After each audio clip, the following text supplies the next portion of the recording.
자, 갈라디아서, 그 다음에 에베소서, 빌립보서, 골로새서, 그 다음에 또 한 판이 나오면 살전후, 딤전후, 뒷몬 이렇게 한 번에 전체 그려놓고 하면 각각 서신서가 비교가 돼서 어떤 내용인지 잘 파악이 되겠죠. 네, 그 정도로 하고 갈라디아서 진도를 들어가 볼 텐데 오늘 좀 빠르게 진도로 나가려고 합니다. 네, 이제 간단하게 어떻게 서신서를 읽어야 될지 간단하게 그냥 설명을 하고 들어가 보면요. 지금 이 자리가 성경 기자들이 그들이 경험한 고유의 하나님의 경험, 하나님 나라 하나님의 의 또는 구원 뭐든 좋아요. 그들이 경험한 고유한 하나님에 대한 경험을 그 당시에 다양한 삶의 자리가 있죠. 오늘 우리 같으면 대한민국 이런 삶의 자리가 있을 테고요. 또는 북미 쪽은 북미 쪽이 있을 테고 남미 쪽이 있을 것이에요. 그들에게 다양한 삶의 자리가 있고 이 하나님의 경험을 그들의 삶의 자리에 이렇게 이 형식을 가지고 이 세계를 담아내고 있어요. 간단한 예로 보면 기쁨이라고 볼까요? 좀 추상적일 수, 관념적일 수 있지만요. 기쁨이라고 보면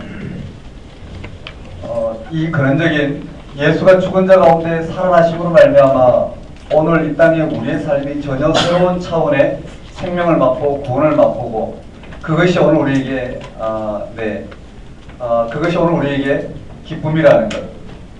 즉 하나님을 경험함으로 말미암아 이 생명이 온전한 생명을 얻는 그것을 맛보고 이 시대의 언어로 기쁨이라고 오늘 우리에게 들려주고 있다는 거예요. 그 말씀 이해되시죠? 기쁨이라고 담아내고 있어요. 그러니까 이 기쁨을 통해서 우리도 기쁨을 이야기하지만 그리스도인들도 기쁨을 이야기하지만 예수를 믿지 않는 사람들도 늘 기쁨을 이야기해요. 그들도 기쁘다 그래요. 오늘 우리는 예수 그리스도를 믿음으로 말미암아 우리의 영혼이 어떻게 새로워졌는지를 확인함으로 말미암아 오는 근원적인 기쁨도 기쁨이라고 해요. 똑같이 기쁨을 사용하지만 서로 기쁨의 내용은 다르단 말이죠. 즉 뭐가 기쁘냐? 왜 그것이 기쁨이 되느냐? 그들은 이 시대의 언어를 가지고 뭘 담아내고 있느냐면 이 세계를 담아내고 있어요. 복음도 마찬가지고 구속도 마찬가지고 십자가 사건도 마찬가지고 십자가도 마찬가지죠. 예를 들어서 십자가라는 부분은 수치스러운 죽음에 대한 형벌이에요. 그런데 이것을 통해 담아내고자 했던 것은 예수 그리스도 죽은 자 가운데 살아나신 예수가 죽은 자 가운데 살아나심을 말미암아 오늘 이 세상 가운데 전혀 다른 하나님의 통치가 나타났다라는 것. 그것이 무엇인지를 십자가의 죽음을 통해서 설명해내고 있죠. 이렇게 깊이 들어갈 생각은 없고요. 간단하게 보면 갈라디아스를 볼까요? 갈라디아스라면 바울이 갈라디아 교회에 로마서와 같은 복음을 전했죠. 그가 경험한 예수가 죽은 자 가운데 살아나심을 한 이 땅 가운데 임하신 하나님의 의가 무엇인지 그의 십자가의 죽음과 부활 사건으로 말미암아 도대체 이 땅 가운데 무엇이 일어났는지 그 하나님 나라와 통치 그 세계를 부활의 세계를 부활로 말미암아 이 땅 가운데 이루어진 하나님 나라를 하나씩 풀어놓고 있는 게 로마서예요. 그 로마서에 대한 그 복음 예수 그리스도의 십자가의 죽음과 부활 사건을 이 땅 가운데 이루어진 하나님 나라 하나님의 의가 우리에게 복음이 되는데 왜 그것이 복음이 되는지를 로마서에서는 처음부터 끝까지 아주 체계적으로 변증해내고 있어요. 늘 바울은 그 복음을 들고 이방 교회의 복음을 전했죠. 갈라디아 교회도 그 복음을 전했어요. 근데 갈라디아 교회가 그 복음을 받아들였지만 이 갈라디아 교회가 여전히 영적으로 아직 그렇게 성숙하지 못했어요. 여전히 이 세상은 율법 시대이죠. 율법적으로 판단 율법 시대란 말이죠. 이에는 이, 악에는 악, 아니면 좀 더 도덕적 윤리적으로 문제를 해결하려고 하는 이런 율법 시대. 유대인들이 말하는 모세를 통해 준 율법 안에서 이런 율법을 통해서 이 문제를 이 땅의 문제를 해결하려고 했다면 이방인들은 유대인들이 모세를 통해서 전해준 그 율법이 아닌 또 다른 율법이죠. 이 땅의 삶이죠. 그들의 가치관을 가지고 이 세상의 문제를 해결하려고 했을 것이 갈라디아교도 마찬가지라는 거예요. 예수가 그리스도 되심을 통해서 이 땅 가운데 이루어진 하나님 나라 그 복된 소식을 이 갈라디아에게 전했지만 에베소 교회도 마찬가지고 골로새서도 마찬가지고 계속해서 바울이 그 복음을 전했지만 갈라디아 교회가 여전히 당면 문제를 이 복음의 능력으로 해결하기보다는 여기에 대한 생명의 능력, 즉 이 예수가 그리스도 되심을 통해서 주어진 하나님 나라, 하나님의 의 또는 구원 뭐든 좋죠. 그 생명을 허락하신 그 생명의 영인 성령의 능력으로 성령의 능력, 그 생명의 눈을 뜸으로 말미암아 전혀 다른 경계, 전혀 다른 이 차원의 생명의 능력으로 이 땅의 문제를 해결하기보다는, 즉 하나님의 은혜로 말미암아 이 세상을 바라보기보다는 이 세상에 발생한 문제를 뭘로 해결하려고 했냐면 여전히 어떻게 율법으로 해결하려고 했다라는 것이죠. 이 말씀 이해되시나요? 누가 너희에게 잘못한 것이 있으면 율법은 어떻게 해요? 정죄를 해야 돼요. 그게 내가 이루어지고 그것이 어떻게 문제 해결해요. 그런데 너희는 온유한 심령으로 서로를 돌아보아. 맞죠? 함께 어디에 거하더라며? 이 생명에 거하도록 전혀 다른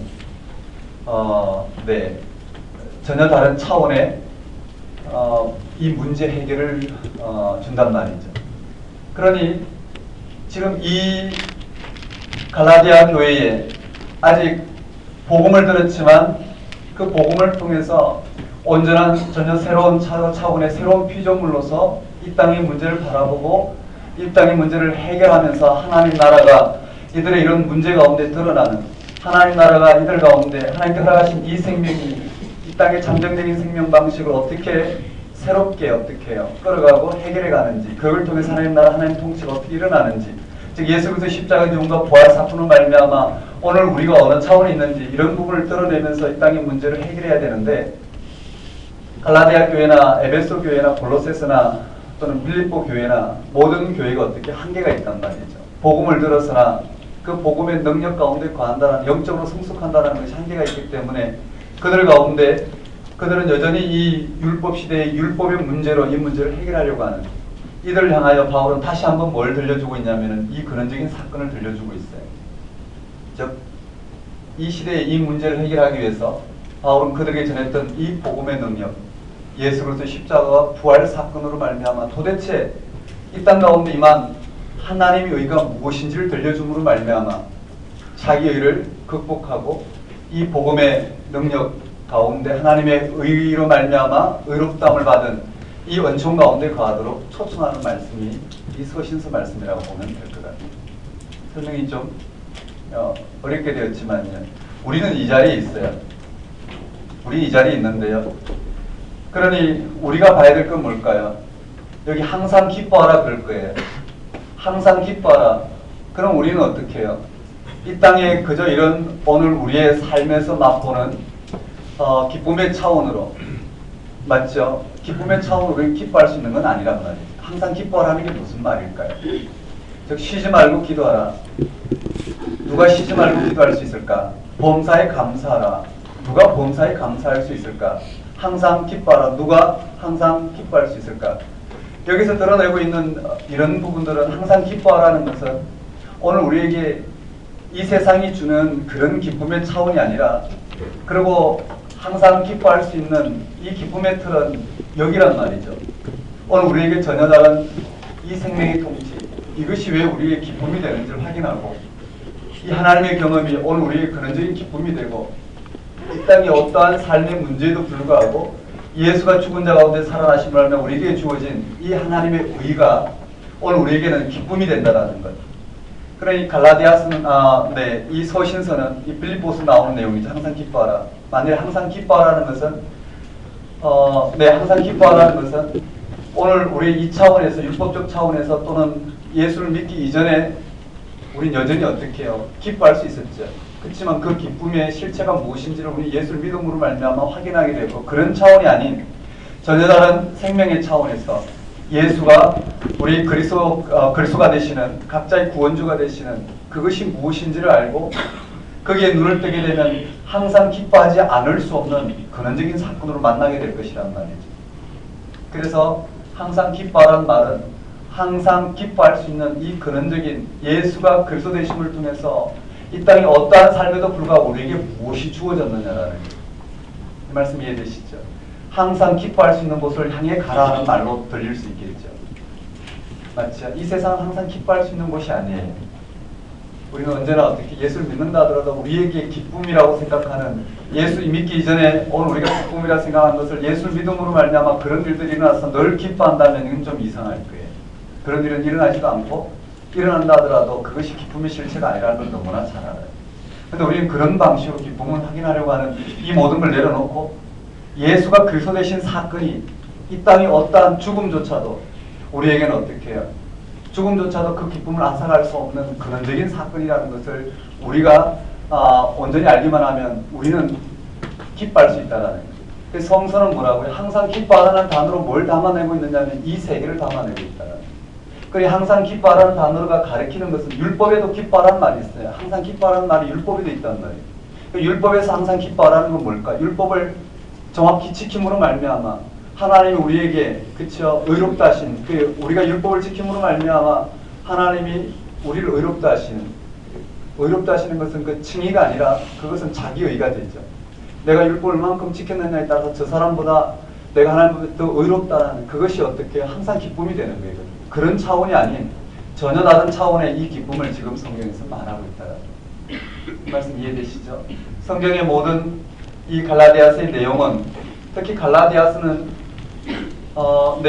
복음을 받아들였지만 갈라디아서에 초점 맞추면요. 복음을 받아들였지만 예수가 그리스도 되심을 통해서 하나님의 의가 주어졌지만 이 하나님 의의 토대를 두고 이 땅의 문제를 해결하기보다는 이 땅에 발생하는 많은 문제들을 예수를 믿는다고 해서 금방 영적인 이런 성숙과 복음의 능력이 나타나서 이 땅의 문제를 전혀 다른 생명의 차원에서 해결하는 이런 차원은 금방 주어지지 않아요.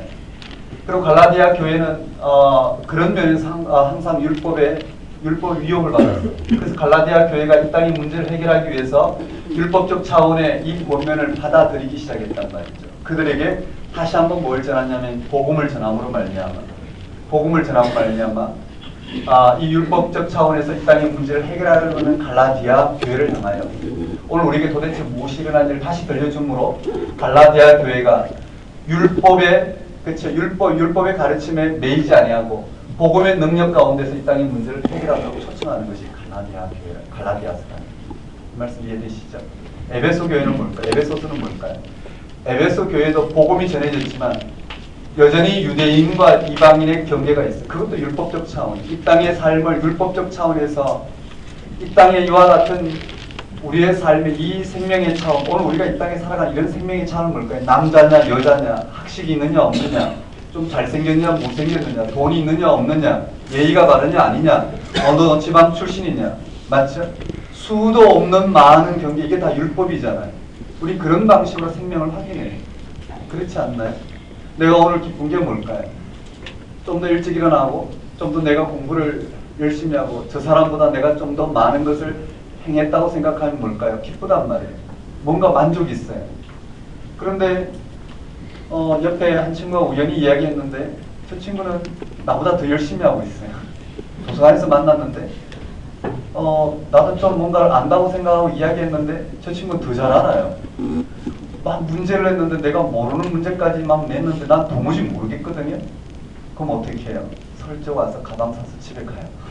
그렇죠? 가서 며칠 방황하다가 다시 또 공부를 한다든지 그렇지 않나요? 이 상대적인 차원에서의 이런 부분을 가지고 우리는 뭘까요? 하루의 이런 삶을 판단한다는 말. 이게 율법 시대의 삶이죠. 그렇지 않다라는 거예요. 그런 것으로는 예수가 그리스도 되심을 주어진 그 생명의 차원을 확인할 수도 없고 그런 식으로는 어떻게 해요? 구원에 대한 이 기쁨을 맛볼 수가 없다라는 거예요. 유대인과 이방인의 그 경계를 여전히 복음이 전해졌지만 유대인들은 율법을 지킴으로 말미암아 예수가 그리스도 되심을 통해서 유대인들이 뭐라고 생각했느냐면요. 예수가 그리스도를 통해서 하나님 우리를 의롭다 하셨으니 율법을 지킴으로 말미암아 하나님의 의롭다 하신 그 의에 다다르기 위해서 어떻게 해요?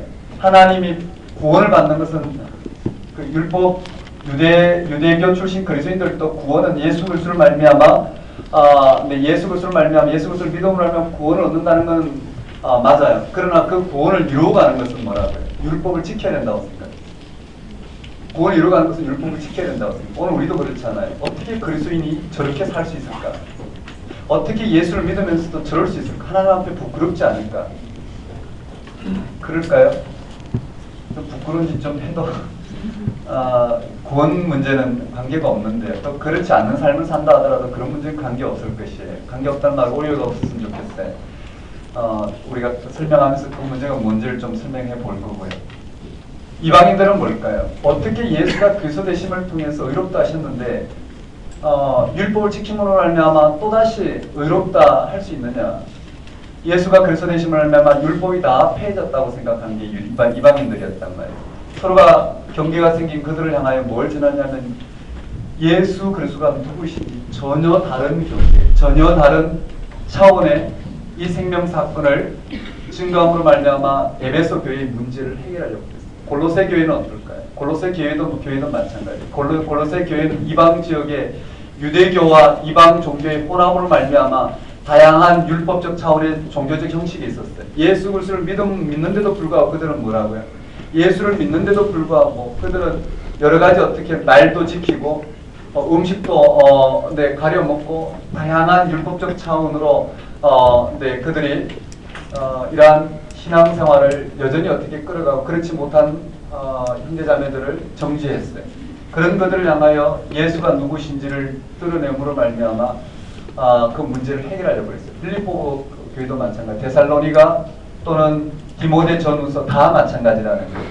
즉 복음이 전해졌지만 여전히 율법적 차원에서 이 문제를 해결하려고 하는 그들의 삶의 차원을 해결하려고 하는 그들에게 다시 한번 복음을 전해줌으로 말미암아 이 문제가 어디에서 해결될 수 있는지를 전하는 것.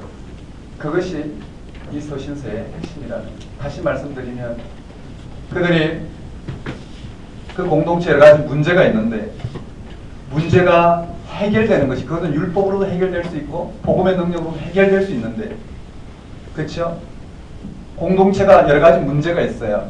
문제가 있는데 그것을 율법적 차원에서 해결할 수도 있고 또는 복음의 차원에서 해결할 수 있는데 해결이 초점이 아니라 그들의 삶의 토대가 어디에 놓여 있느냐가 핵심이라는 거예요. 즉 이 문제를 해결하기 위해서 복음의 능력 가운데 거함으로 말미암아 그들의 삶의 중심이 복음의 능력 가운데에서 성령의 능력으로 전혀 새로운 이와 같은 삶을 여전히 율법적 차원에서 한계가 있다 하더라도 새로운 삶을 향해 가고 있느냐 아니면 이런 삶을 놓치고 율법으로 이 문제를 해결하는 여기에만 초점 맞춰져 있느냐. 바울은 어디에 토대를 두냐면은 문제가 해결되는 것이 초점이 아니라 그렇죠? 문제가 해결되는 게 초점이 아니라 어디에요? 그들이 토대를 두고 있는 그 복음에 맞죠? 그 복음의 능력에 거하는 것이 바울이 세운 교회에 이 편지를 통해서 전하고자 하는 초점이라는 좀 설명이 복잡했는지 모르겠어요. 일단 갈라디아서 들어가 볼게요. 갈라디아서의 배경을 다시 한번 설명드리면요. 갈라디아 교회가 복음을 들었어요. 예수가 죽은 자 가운데 살아나심으로 말미암아 우리의 생명이 이 땅의 율법적 차원에서 이루고자 하는 상대적인 차원이죠. 율법적 차원에서 이루고자 하는 이 어떤 것으로도 얻을 수 없는 그런 전혀 새로운 하나님의 의가 예수가 죽은 자 가운데 살아나심을 우리에게 주어졌어요. 갈라디아 교회에 그 복음을 전했는데 갈라디아 교회에 문제가 생겼어요. 바울이 이 복음을 전했는데 갈라디아에게 크게 두 가지 문제가 생겼어요. 이 시기에 유대교와 기독교의 갈등이 생겼어요. 즉 유대교와 기독교 그 중에 예루살렘 지역에 교회가 있었는데 기독교가 있었는데 여전히 어떻게 해요? 유대교의 틀 안에 있었어요. 그 교회는 두 가지 부류가 있죠. 하나는 이스라엘 지역에 사는 히브리파 유대인들이, 이스라엘 지역에 사는 히브리파 유대인들은 성전 제사 제도와 율법에 대해서 예수가 그리스도 되심을 믿어도 성전에 가서 기도하고 제사 드리고 또는 율법을 지키는 것이 그들에게 전혀 문제가 되지 않았어요. 오늘 우리가 교통법규를 지키고 또는 다양한 이 시대에 이와 같은 법 체제를 오늘 우리가 우리 몸으로 대한민국에서 이와 같이 지내는 것과 똑같단 말이에요. 오늘 대한민국 국민이 대한민국에서 복음을 믿음으로 말미암아 대한민국 헌법과 어떻게 해요? 갈등을 하는 경우는 거의 없을 것이에요. 이 말씀 이해되시죠? 그런데 만일에 미국에서 이민 생활을 하는 그들이 대한민국에 왔어요. 근데 어느 날 친지에서 복음을 들었어요. 그런데 친지가 뭐라고 이야기했냐면, 네가 예수를 믿음으로 의로워졌으니 우리가 지키는 대한민국 헌법을 네가 어떻게 해요? 그대로 지켜야 된다고 이야기했을 때, 그래야지만이 네가 의로워진다고 생각했을 때 그는 받아들일 수가 없는, 이 말씀 이해되시나요? 복음은 그런 차원이 아니라는 거예요. 그래서 갈등이 벌어지게 됐죠. 그래서 히브리파 유대인들과 헬라파 유대인들이 있는데, 히브리파 유대인들은 문제가 되지 않았어요. 유대교와 문제가 되지 않았고요. 헬라파 유대인들이 문제가 되었다. 스데반 사건이 그래서 일어난 거고요. 그래서 헬라파 유대인들이, 디아스포라 유대인들, 즉 이민 생활하던 유대인들이, 유대교 출신 그리스도인들이 어떻게 해요? 이 유대교로부터 핍박을 받아 흩어지기 시작했어요. 맞죠? 흩어지기 시작했고, 안디옥에 교회를 세웠고, 거기서 바울이 안디옥 교회를 섬겼고, 그때 비로소 어떻게 해요? 그리스도인의 칭함이 일어났고, 그리고 안디옥 교회에서 바나바와 바울을 세워서 이방 선교를 했어요. 그래서 갈라디아 교회가 생기게 되었죠. 문제는 이제 거기부터 발생했어요. 이제 시간이 지나면서요, 시간이 지나면서 유대교가 바리새파가 실권을 잡으면서요. 이때까지는 그런 정황은 아직 갈라디아서가 기록될 때는 아직 그 이전이지만은요, 이 유대교가 율법을 강조하기 시작했어요. 유대교가 율법을 강조하면서 기독교인들에게도 어떻게, 유대교 출신 기독교인들에게도 율법을 강조했단 말이에요. 그러니 이 히브리파 유대인들이 이 유대교와의 갈등을 어떻게 해요? 유대교의 갈등 문제를 어떻게 해결했느냐 하면, 히브리파 유대인들의 대다수는 바리새파 출신도 있고요. 여러 가지 율법 교사들도 있었기 때문에 그들이 이 유대교와의 관계를 원활하게 하기 위해서, 유대교의 관계를 원활하게 위해서 그들은 율법을 받아들이기 시작했어요. 그들이 빌립보에서 나온 할례파요, 율법주의자들.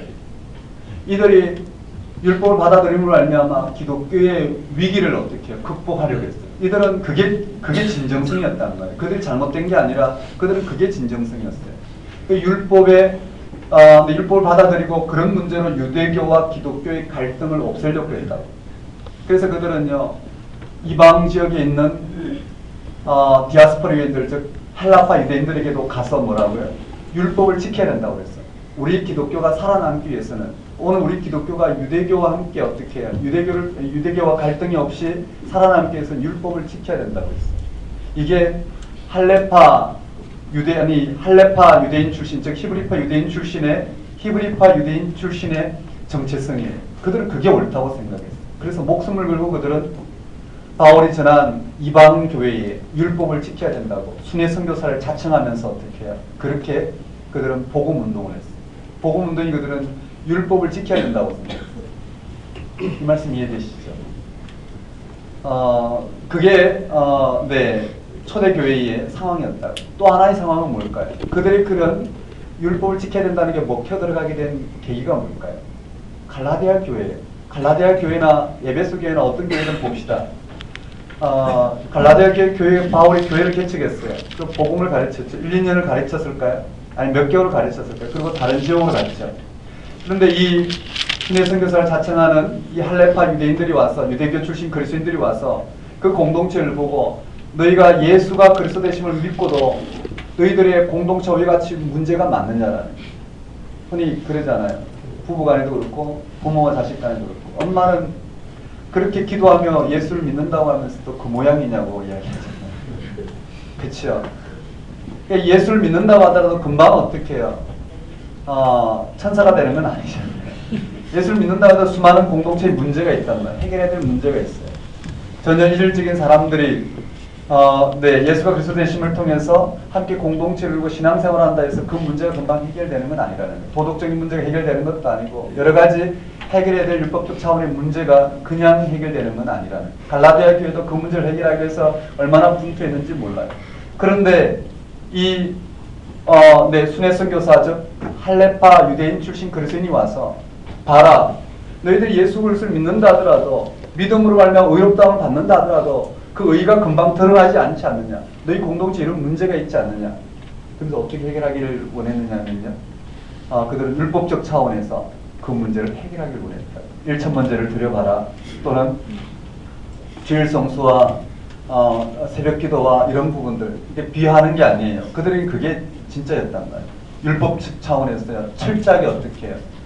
안식일 절대 TV 보면 안 되고, 그쵸, 물건을 사서도 안 되고, 이런 형식들이 그들에게 강조되기 시작했어요. 근데 바울은 뭐라고요? 그렇게 하지 않았다. 다시 한번 갈라디아 교회를 향해서 편지를 쓰면서 그런 것으로 어떻게 해요? 그런 것으로 우리가 예수를 믿음으로 말미암아 의로워진 것은 그런 차원의 의가 아니라는 거예요. 그런 차원의 의가 아닌 전혀 다른 의라는 거예요. 그런데 예수가 그리스도 되심을 통해서 오늘 우리에게 주신 그 의를 율법적 차원의 의로 떨어뜨리는 이 바리새파 출신, 즉 이 할레파 출신 유대인 그리스도인들의 가르침을 바울은 받을 수가 없는 거예요. 이 말씀 이해되시나요? 우린 두 가지를 다 생각할 수 있어요. 예수를 믿음으로 의롭게 되었지만 어떻게 율법적 차원에서 우리가 우리의 문제를 좀 고쳐가면 되지 않을까? 그렇지만 그렇지가 않다라는 거예요. 오늘 우리의 그렇게 바울이 보기에는요, 그렇게 보는 그런 의가 결과적으로 뭐라고요?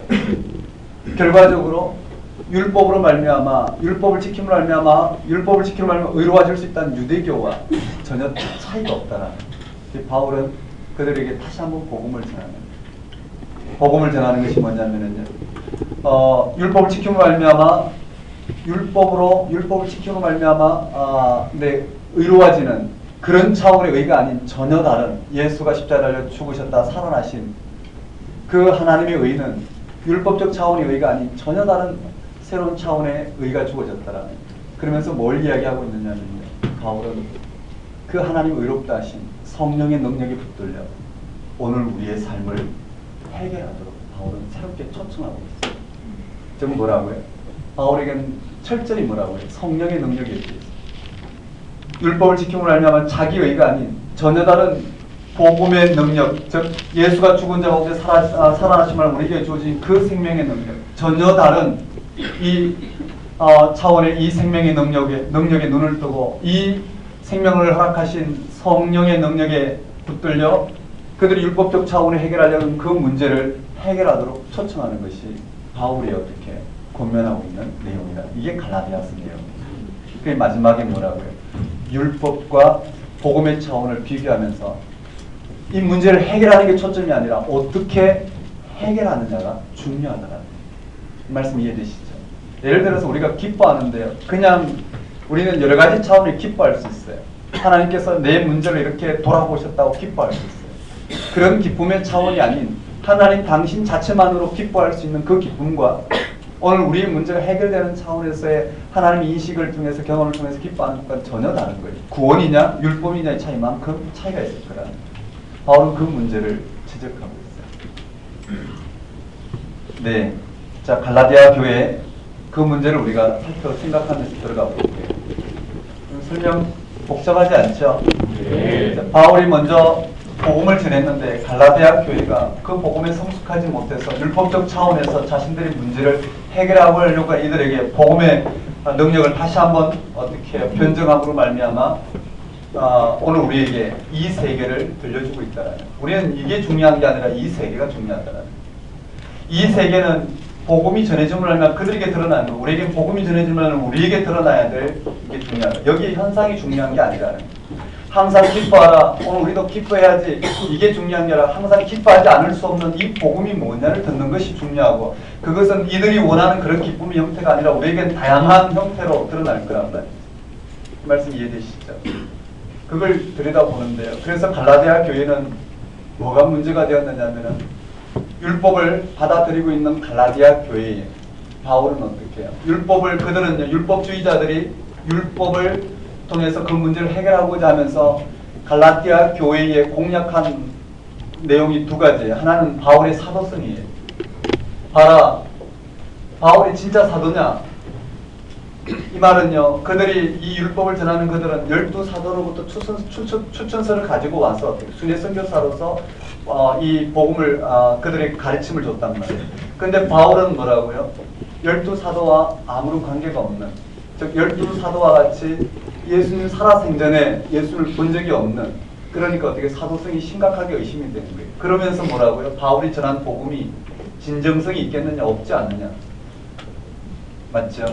바울이 전한 복음이 진정성이 있겠느냐, 없지 않느냐. 이때의 권위는 이런 것이요. 이때의 권위는 12사도가 권위, 즉 부활하신 예수 그리스도를 직접 목격하고 예수님과 함께 동행한 것이 권위였어요. 그것이 복음의 진정성이었다고. 근데 바울은 그렇지 않으니까 어떻게 이들이 이러한 바울의 진정성을 흔들었단 말이에요. 갈라디아 교회는 거기에 어떻게 흔들렸고 이 거짓 복음들을 받아들이게 돼요. 여기에 대한 변정이 바로 갈라디아 교회다. 자기가 진짜 사도고 자기가 전하는 복음이 왜 진짜 복음인지, 왜 이들이 전하는 가르침이 거짓된 것인지를 변정하는 게 갈라디아서인데요. 마지막 빌레몬까지 가야 될 내용을 이렇게 전체를 쓰는 틀을 잡아봤는데 한번 봅시다. 한번 따라하겠습니다. 갈라디아서. 인사. 자, 여기 인사 내용이 나오는데 발신자가 나오죠. 인사 내용에 발신자가 나오고 수신자가 나오고 문안이 나오고 그 다음에 감사 내용이 나와요. 이게 첫째 고대 서신의 형식이에요. 한번 따라해볼까요? 발신자, 수신자, 문안, 감사. 자, 발신자가 누구냐면 바울이에요. 한번 따라해볼까요? 바울은 수신자가 누구냐면 갈라디아에 있는 성도들. 한번 따라해볼까요? 갈라디아 교회. 뭐 갈라디아 교회에서 이런 교회를 말하지 않고 여러 가정 교회들이 있었겠죠. 아주 작은 규모로. 한번 따라해볼까요? 갈라디아 교회. 문안, 은혜와 평강. 근데 갈라디아 교회는 감사 내용이 없어요. 왜 없을까요? 맞아요. 굉장히 격정된 언어로 쓰고 있기 때문에 이 감사 내용을 빠뜨렸어요. 일부러 빠뜨리고 본론으로 바로 들어가요. 한번 따라해볼까요? 발신자. 자, 발신자에서 바울은 뭐라고 이야기하냐면 자기의 사도의 진정성과 복음의 진정성을 먼저 변정해요. 사람에게서 난 것도 아니요 사람으로 말미암은 것도 아니라. 한번 따라해볼까요? 사람에게서 난 것도 아니요 사람으로 말미암은 것도 아니요. 네, 바울이 사도가 된 것은 사람으로 말미암은 게 아니라는 거예요. 근데 누가 지금 사람으로 말미암았을까요? 지금 추천서를 가지고 베드로부터 추천서를 가지고 또는 야고보를 통해서 추천서를 가지고 지금 갈라디아 교회를 방문해서 이 다른 거짓 교를 가르치고 있는, 율법을 가르치고 있는 그들은 뭐라고요? 반대로 이야기하면 사람부터 추천서를 받았죠. 말씀 이해되시죠? 자, 사람에게서 난 것도 아니요 사람으로 말미암은 것도 아니요. 바울이 어떻게 사도가 되었느냐면 오직 예수 그리스도와 그를 죽은 자 가운데서 살리신 하나님 아버지로 말미암아 죽은 자 가운데 살아나셨다. 이것이 우리의 신앙의 핵심인데 그것을 미리 말하고 있어요. 한번 따라볼까요? 예수 그리스도와 사람에게서 난 것도 아니요 뭐라고요? 한번 따라볼까요? 예수 그리스도와 그를 죽은 자 가운데 살리신 하나님 아버지로 말미암아 사도된 바울은 맞아요. 이게 갈라디아 교회의 소론이에요. 즉 사람에게서 난 것도 아니고 사람으로 말미암은 것도 아니고 오직 예수 그리스도와 그를 죽은 자 가운데 살리신 하나님 아버지로 말미암아 사도된 바울은, 만일에 제가 출제 이용이라면 서신서 13개에 대한 인사 말씀을 다 써놓고 서신서 13개를 놓고 줄 이어보라고. 맞잖아요. 성경을 읽으면 첫 마디부터 이게 무슨 서신인지가 파악이 돼야 되잖아요. 맞죠? 많이 읽은 사람은 그렇게 정리가 되겠죠. 한번 따라해볼까요? 사람에게서 난 것도 아니요 사람으로 말미암은 것도 아니요 예수 그리스도와 그를 죽은 자 가운데 살리신 하나님 아버지로 말미암아 바울은 명확하죠. 눈에 들어와요. 여기서 여러분 흥분할 수 있어야 돼요. 정말 여기서 흥분할 수 있어야 되는데요. 그러려면 이 영적인 세계가 분명히 보여야 될 거예요. 자, 그리고 갈라디아 교회에 편지를 하는데 형제 함께 있는 모든 형제와 더불어 갈라디아 여러 교회에게 우리 하나님 아버지와 주 예수 그리스도로부터 은혜와 평강이 있기를 원하노라. 그리스도께서 하나님 곧 우리 아버지의 뜻을 따라 이 악한 세대에서 우리를 건지시려고 우리 죄를 대속하기 위하여 복음이 나오는 거예요. 여기에 쭉 은혜와 평강이 있기를 원하노라. 한번 따라해볼까요? 은혜가 있어야 평강이 있다. 평강이 있다. 맞아요. 이게 율법하고 다른 이유죠. 맞죠? 율법과 다른 이유는 은혜가 있어야지 평강이 있다. 율법은 복음을 지킴으로 알면 막 평강을 누릴 수 있다고 생각했지만 기독교는 그렇지 않아요. 그 복음의 성취가 아니 율법의 성취가 예수 그리스도이기 때문에 은혜가 있어야 평강이 있다. 그리고 이 은혜와 평강을 허락한 이 복음이 뭐냐를 거기다 설명하고 있어요. 4절 전체죠. 그리스도께서 하나님 곧 우리 아버지의 뜻을 따라 이 악한 세대에서 우리를 건지시려고 우리 죄를 대속하기 위해 자기 몸을 주셨으니 영광이 그에게 세세토록 있을지어다. 여러분 영광이 그에게 세세토록 있을지어다. 이게 얼마나 놀라운 송영인지 우리가 따라가야 갈 수 있어야 되겠지. 어쨌든 이제 여기 한번 따라볼까요? 대속. 이 악한 세대 우리를 건지려고 죄를 대속하기 위하여 한번 따라볼까요? 대속. 영광. 이 정도 발로는 뒤에도 맞출 수 있으면 좋겠어요. 자, 한번 따라볼까요? 대속. 위에는 뭐라고요? 예수를 죽은 자 가운데 살리신 부활이 언급되어 있죠. 맞나요? 여기는 부활이 언급되어 있다면 여기는 뭘까요? 십자가의 죽음을 언급하고 있어요. 그걸 통해서 우리에게 뭐가 이루어져? 예수를 통해 뭐가 이루어져? 영광이 이루어졌어요. 그럼 영광이란 차원 이해되시죠? 영광이 뭘까요? 이런 단어 하나하나가 여러분 여기에 영광은 로마 황제의 영광도 있을 테고요. 오늘 우리의 영광, 올림픽에서 금메달 따는 것도 우리의 영광이에요. 축구 선수가 골을 넣은 것도 어떻게 하나님의 영광이라 그래요. 그런데 그런 건 영광이 될 수가 없어요, 그렇죠? 골을 넣든 안 넣든 자살골을 넣든 하나님께는 아무런 관계가 없다요. 근데 우리는 그런 방식으로 하나님께 표현하지만 얼마나 인간적인지 우리가 좀 들여다봐야 되겠죠. 이 영광인데요, 맞죠? 영광이에요. 자, 영광이 뭐냐면은 하나님께 영광이 뭐냐면은 이 예수 그리스도께 그렇죠? 영광이 세세 예수 그리스도 그게 그렇게 돼 있어요. 자기 몸을 우리 죄를 대속하여 자기 몸을 주셔서 영광이 그에게 세세토록 있을 것이다. 영광이 예수를 통해서 나타났는데 맞죠? 영광이 예수를 통해 나타났고 세세 무궁토록 있을지어다. 그 영광이 예수를 통해서 어떻게 해요? 이 세상이 온전히 충만할 것을 지금 초청하고 요청하고 있어요. 이 영광이 우리의 구원이고 하나님 나라요, 하나님의 통치요, 오늘 우리의 생명의 세계란 말이에요. 영광이 뭐냐면은 하나님은 부족한 분이 없으신데 우리처럼 골을 넣는다고 해서 또는 뭔가를 이 세상에서 얻어낸다고 해서 그것으로 어떻게 해요? 하나님이 무엇을 얻어낸다고 해서 하나님께 영광이 될 수는 없어요. 하나님은 그 자체로 완전한 분이신데요. 그런데 하나님께 영광이 있을지어다라는 말은 우리의 생명의 차원하고 관계가 있는 거예요. 하나님께서 이 세상을 창조하시고 맞죠? 그 하나님을 떠난 오늘 이 피조 세계에 그 하나님의 생명의 능력으로 이 세상을 어떻게 해요? 구원하시기 위해서 예수 그리스도를 허락하셨고 예수 그리스도를 통해서 뭐가 나타났느냐 하면은 이 피조 세계가 하나님의 온전한 생명의 통치로 완성될 맞죠? 생명이 나타났단 말이에요. 그리고 예수 그리스도께서 다시 오실 때는 어떻게 해요? 온 이 피조 세계가 온전한 하나님의 통치 가운데에서 완전해질 거란 말이에요. 그게 하나님의 영광이에요. 그 영광이 나타나는 것이 오늘 우리의 구원이 되겠죠.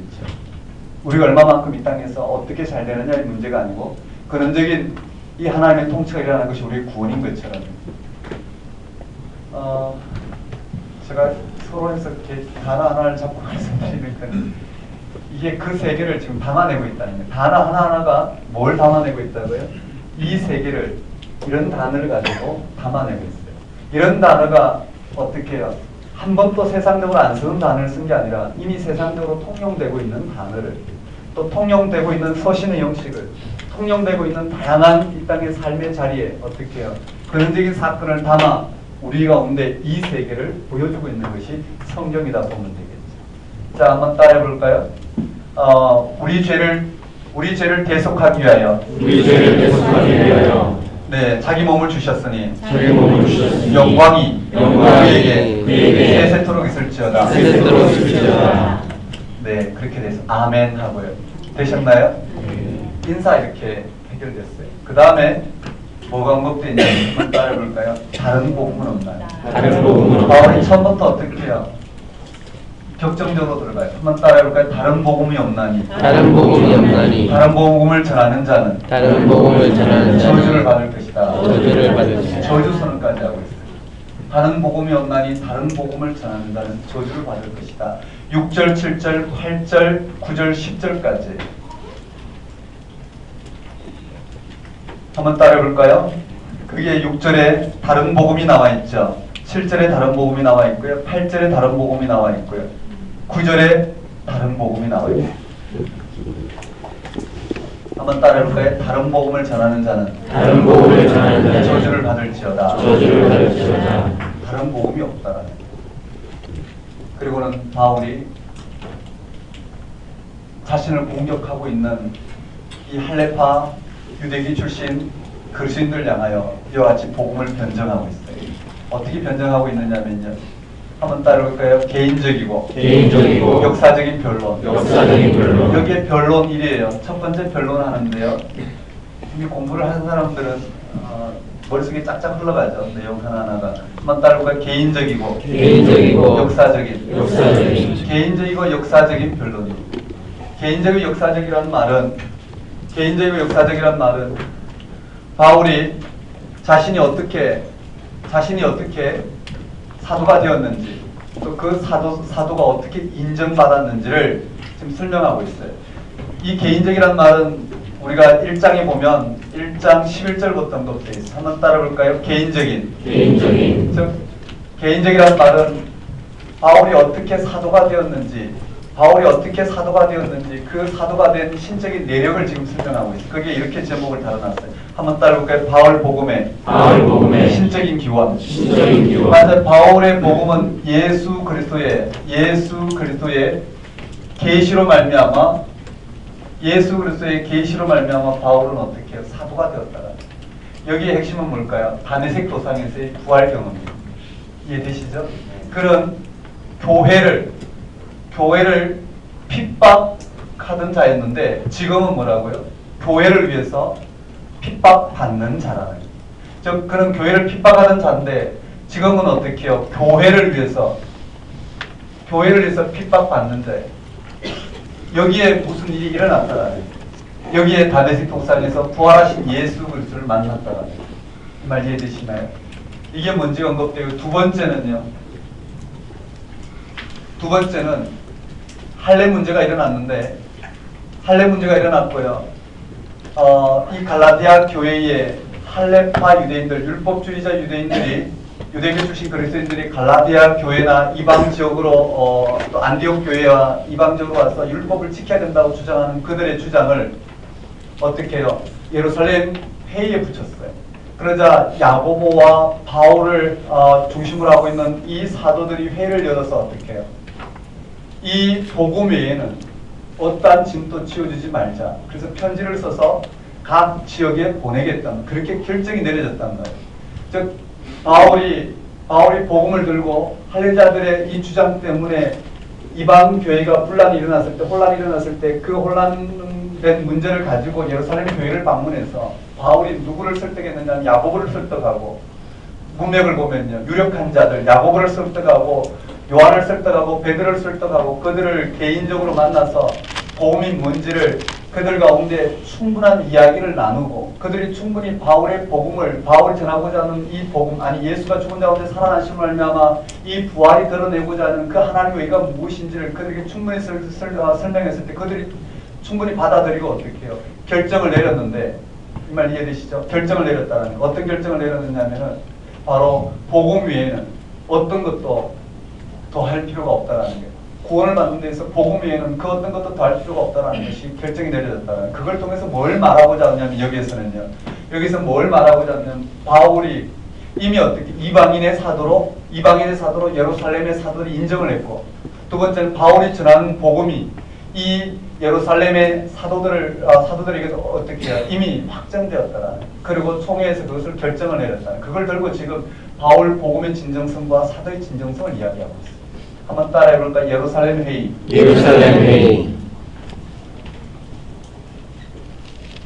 그게 신약의 개론을 보면 두 가지가 나와요. 책을 다 종합해보면 종합해보면요. 갈라디아 교회 갈라디아서가 예루살렘 회의 있기 전에 써졌다. 아니면 예루살렘 회의 이후에 써졌다. 두 가지로 나오는데 어떤 건지 여러분이 이제 한번 보셔야 되는데 제가 보기엔 예루살렘 회의 이후에 써진 게 분명하지 않을까 생각해요. 한번 따라볼까? 예루살렘 회의. 예루살렘 회의에서 이미 그런 일이 일어났다는 거예요. 세 번째는 안디옥 사건이에요. 한번 따라볼까? 안디옥 사건에서 이 예루살렘에서 누가 왔느냐면은 바울과 한번 따라볼까? 베드로와 바나바가 안디옥 교회를 방문했는데 그래서 안디옥 사람들과 이방인들과 함께 식사를 하는데 이 예루살렘에서 또 누가 왔느냐면 그 순회 선교사 그들은 바리새파 출신이겠죠. 바리새파 출신 그리스도인들이 방문했어요. 그러자 베드로와 바나바가 이방인과 식사한 것이 율법에 어긋나기 때문에 그들은 어떻게 식사를 안 한 것처럼 외식을 해요. 이것을 바울이 꾸짖는단 말이에요. 꾸짖으면서 여기 뭐가 언급되어 있느냐면 한번 따라해볼까요? 복음. 여기에 다시 한번 복음이 무엇인지 이신칭의가 언급되어 있어요. 이신칭의가 언급되어 있단 말이에요. 복음이 무엇인지 다시 한번 드러내면서 베드로를 꾸짖은 바울의 복음의 뭐라고요? 진정성과 권위를 여기 드러내고 있어요. 이렇게 세 가지가 첫 번째 결론입니다. 한번 따라해볼까? 예수 그리스도의 계시로 말미암아 예루살렘 회의 안디옥 사건 여기에 16절부터 2장 16절부터 21절까지 2장 16절부터 21절까지는 그래서 여기 어떻게 해요? 베드로를 꾸짖는 베드로를 꾸짖음으로 말미암아 이방인들에게 복음이 무엇인지를 드러내야 될 사도가 율법으로 말미암아 율법으로 말미암아 그 복음을 흐리는 이 베드로의 꾸짖음으로 무엇이 복음인지를 다시 한번 드러내는 이 부분을 로마서에서 언급하고 있는 복음 핵심을 전해요. 이렇게 되어 있어요. 그게 첫 번째 변론이에요. 두 번째 변론이에요. 한번 따라올까요? 두 번째 변론. 이제 두 번째 변론은 좀 더 직접적으로 들어가요. 두 번째 변론인데요. 여기는 구약성서를 가지고 하나씩 풀어내고 있어요. 한번 따라올까요? 구약성서를 통해서 율법의 토대가 된 이 아브라함 사건부터 언급하면서 율법과 복음과의 관계를 변정해내고 있어요. 한번 따라올까요? 구약성경. 첫 번째 갈라디아 사람들을 꾸짖죠. 한번 따라해볼까? 어리석도다 갈라디아 사람들아. 어리석도다 갈라디아 사람들아. 너희가 성령을 받았다는 것, 이 생명을 얻게 된 것, 하나님부터 의롭다함을 받으러 말미암아 그들이 구원에 이르게 된 것, 그들에게 생명이 주어진 사건. 한번 따라해볼까? 너희가 성령을 받은 것이 율법의 행위로냐? 듣고 믿음으로냐? 맞아요. 갈라디아 교회가 하나님부터 의롭다함을 받은 것은 율법의 행위가 아니라 듣고 믿음으로 말미암아 맞죠? 듣고 믿음으로 말미암아 의로워졌어요. 성령을 받은 것은 율법의 행위가 아니라 듣고 믿음으로요. 맞다라는 거예요. 맞죠? 하나님 자녀가 되는 것은 믿음으로 이루어졌다라는 거예요. 우리가 무엇을 함으로 말미암아 생명에 거한 것이 아니라 하나님 우리에게 생명을 허락함으로 말미암아 하나님 자녀가 되는 거예요. 아브라함 사건도 그와 같다라는 거예요. 아브라함이 본토 친척을 아비 집을 떠나 이 땅의 삶의 토대를 두고 있는 아브라함이 전혀 다른 삶의 토대인 하나님을 받아들이게 된 것은 아브라함이 행위로 이루어진 것이 아니라 뭐라고요? 하나님 말씀을 믿음으로 말미암아 이루어졌어요. 그래서 여기 아브라함 사건을 언급되어 있어요. 한번 따라해 봅시다. 아브라함의 믿음. 아브라함이 믿음으로 말미암아 하나님 자녀가 되었잖아요. 아브라함이 믿음으로 말미암아 하나님 나라에 참여하게 되었어요. 아브라함이 믿음으로 말미암아 그렇죠. 아브라함이 믿음으로 말미암아 의롭다함을 받았단 말이에요. 그 의는 오늘 우리가 생각하는 이런 의와는 전혀 다른 차원의 의죠. 의는 생명의 차원인데 생명을 오늘 우리가 죽은 자 가운데 살아나신 예수 그리스도로 이루어진 그 의를 우리에게는 뭐라고요? 생명의 차원에서 예수가 죽은 자 가운데 살아나신 말로 우리에게 준 그 생명을 종교적 언어로 바꾸면 의가 되겠죠. 율법적 차원의 단어로 바꾸면 의가 되는데 그 의는 율법에서 말하는 오늘 우리가 이루는 그런 의와는 전혀 다른 생명의 차원이라고 보면 되겠죠. 한번 따라해볼까요? 아브라함의 믿음. 아브라함의 믿음. 맞다라는 거예요. 아브라함이 믿음으로 말미암아 없는 것을 있는 것으로 부르시고, 맞죠? 없는 것을 있는 것으로 부르시고 죽은 자를 살리시는 그 하나님을 생명에 그 하나님으로부터 의롭다움을 받았어요. 한번 따라올까요? 아브라함의 믿음. 아브라함의 믿음. 오늘 어리석다 갈라디아 사람들아, 너희가 성령을 받은 것이, 맞죠?